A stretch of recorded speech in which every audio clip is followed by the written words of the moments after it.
This entitled boss lady is always complaining about problems that don't exist. This time she's just done something completely stupid. She's sent an email to complain about her email not working. When the level-headed employee tries to explain the impossibility, she goes Super Saiyan levels of cowering. Happy birthday, today's your birthday, and on with the revamped show.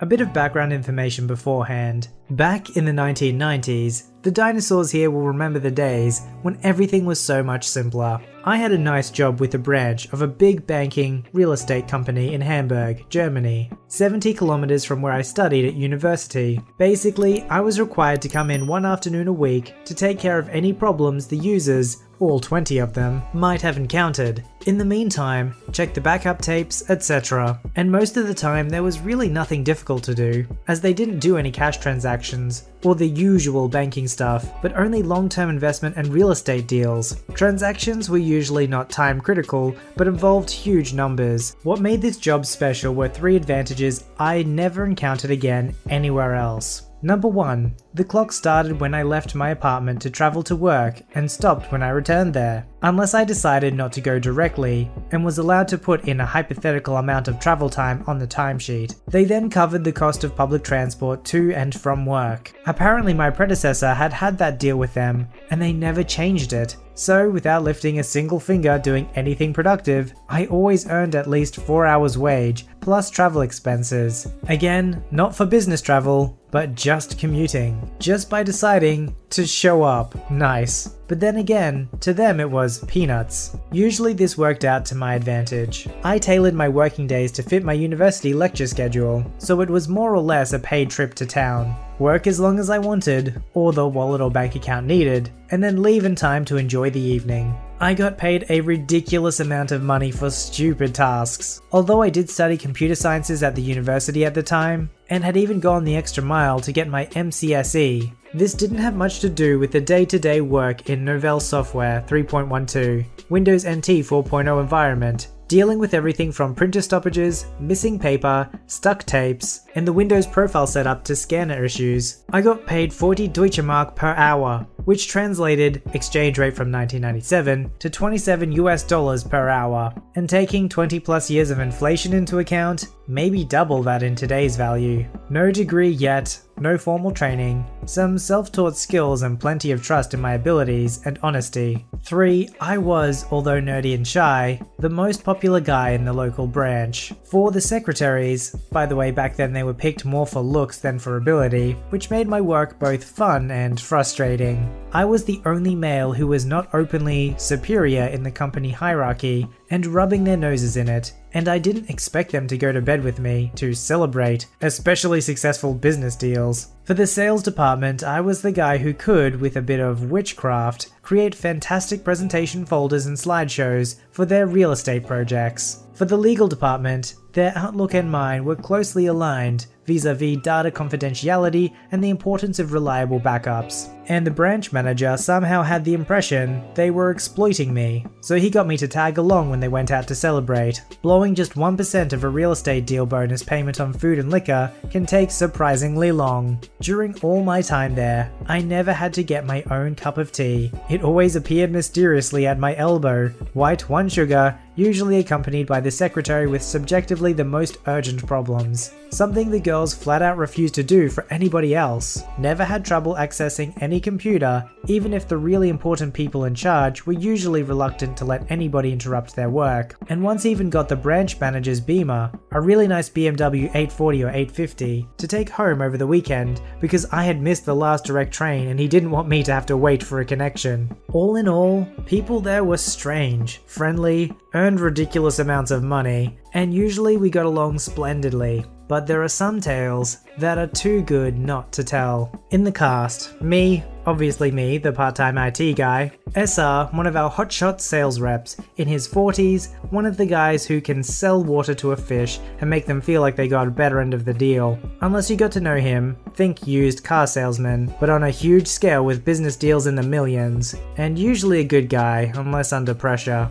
BM, branch manager, with a keen sense of self-preservation. Remember, it's the 90s, so internet, email, etc. were rather basic compared to today and vaguely frightening to the older colleagues. It was a Saturday, which is not considered to be a normal working day in Germany, so nearly all shops were closed. Back then, retail shops were usually open only before noon on Saturdays, not at all on Sundays. Enter SR, calling me at home from his mobile phone. By the way, hugely expensive back then, like $1.50 per minute, to tell me he needed support, pronto, because obviously I had not fixed his problem the week before and he needed to prepare a slideshow for an investors meeting that very evening. I racked my brain about any unfinished business, but couldn't remember any critical issues or any issues at all related to SR's computer, as I presumed it was more of a layer 8 issue. He was good at selling, but not at dealing with technology. I tried to get more information than just, "my computer won't start," until finally he admitted he had moved the computer around in his office, and as the cable wasn't long enough from the new location, he had exchanged the network port for the similar looking telephone port, both RJ45, but one way is hooked up in the data switch and the other one to the telephone system, and vice versa, which nicely explained the conversation we had using his mobile phone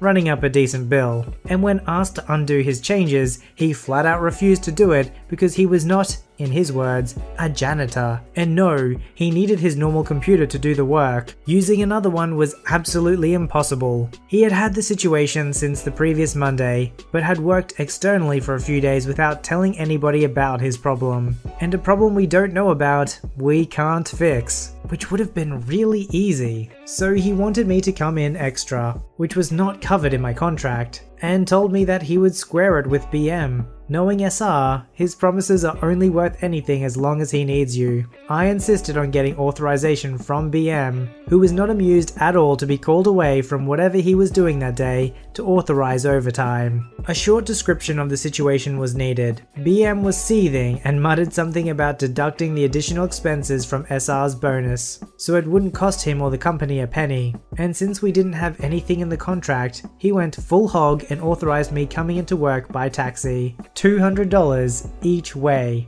Quadruple overtime. Yay! And if I needed more than 3 hours to fix the problem, a full meal in the really excellent restaurant next door. And if more than 6 hours, overnight hotel accommodation nearby. I didn't feel particularly exploited that day. Arriving at the office was a bit anticlimactic at first. I expected SR to be frantic because of the approaching deadline, but this genius had finally understood what a network means. So he had been working on another person's computer all the time, and was nearly done preparing his slides, even apologized for being so rude on the phone in the first place. Repairing his computer took me only a short trip to the server room to grab a slightly longer cable. But then, the problems really began. Back then, slides were slides, as in physical slides, not PowerPoint, etc. And for a presentation, we were able to transfer data directly from the computer to 35mm film using a special, and really expensive, film recorder with a breathtaking resolution of 640 by 480. First off, he hadn't announced his intention to create slides to anybody, so the stocks of film were basically empty, and Saturday afternoon in Germany, he wasn't able to get any from the photo store he usually went to. Being more open-minded, I suggested getting some from one of the kiosks catering to tourists nearby, as they sold film as well. It never occurred to him that you could get it there as well, but even with film, where would he get that film developed without any businesses being open? The normal 1-hour rush job photo labs were closed. SR started to get nervous to the point of screaming incoherently at the wall, until it occurred to him that in the red light district, there are photo artists who will not trust their photographs to be handled by a commercial lab, so they certainly will develop their own films and might be persuaded somehow to do it for us as well. How we came across that particular bit of knowledge, we'll never know. Imagine 20-year-old me, the prototypical nerd, a big wad of cash in hand. First of all, going to the red light district, which I only knew by reputation and some of those look but don't touch trips teenagers do with their friends to prove their masculinity. Asking around for photographers. Apparently the ladies of the night thought I wanted to be photographed in the act and started quoting prices for their services. Finally finding one guy agreeing to develop the film and create the slides. and coming back with the receipt stating, example, taxi from branch location to most notorious strip club at the time. This being Germany, you have to have proper receipts to be reimbursed. We got ripped off, paying more than $70 US for developing that film. But in an emergency, in the end, we did it. Finished everything in time for the presentation, and even had a good laugh about it before SR went to do his presentation. No idea whether he sold anything that day. On that one day, I earned more money than in a whole month otherwise, and got to learn a lot about life and the economy as such. A few weeks later, for some reason or other, SR and I had some explaining to do to some guys from headquarters about the funny receipts. Took some months, but BM got it cleared up in the end. Imagine being audited by the tax man and it's looking at all these receipts. Yeah, those were totally business expenses. What were you doing there? I was getting film developed, of course. I can't help but think every time I hear one of these stories where somebody's really lucky and they get these ridiculous overtime jobs. Quadruple overtime pay for the commute just to work. Like probably many of you, my first job was just at fast food. The greatest perk I had was like making myself a free burger every now and then. But you know what? There ain't nothing wrong with a free burger.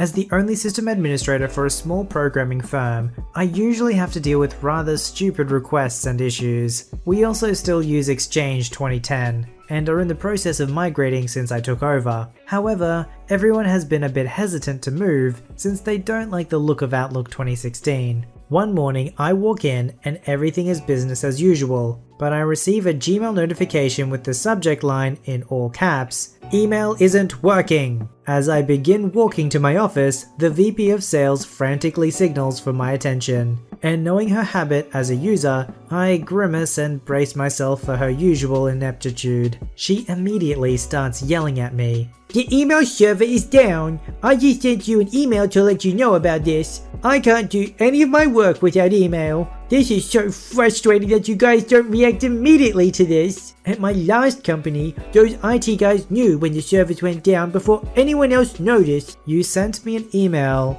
telling me the email server is down from your company mail account? "Yes, of course I did. How else could I tell you guys it isn't working? Why don't you take these things seriously?" She states while rolling her eyes and throwing her hands in the air for added effect. At this point, I can feel my frustration in my face and try to compose myself. "You sent the email to my personal account. I received your email. Are you seeing any errors when sending emails?" "Just fix the darn email server." At this point, I was speaking through clenched teeth and typed out a quick test email on my company account to send to her. "VP, I understand your frustration, but I can't fix a problem that doesn't exist. I just sent you an email on my company account. Did you receive it?" "Of course it works if you send it. You're the IT guy. I'm going to call the CIO about this." I decided to just saunter over to my office and await the confused and frantic call of my CIO. Instead, I receive an email from him stating, "Don't worry, I know it's working.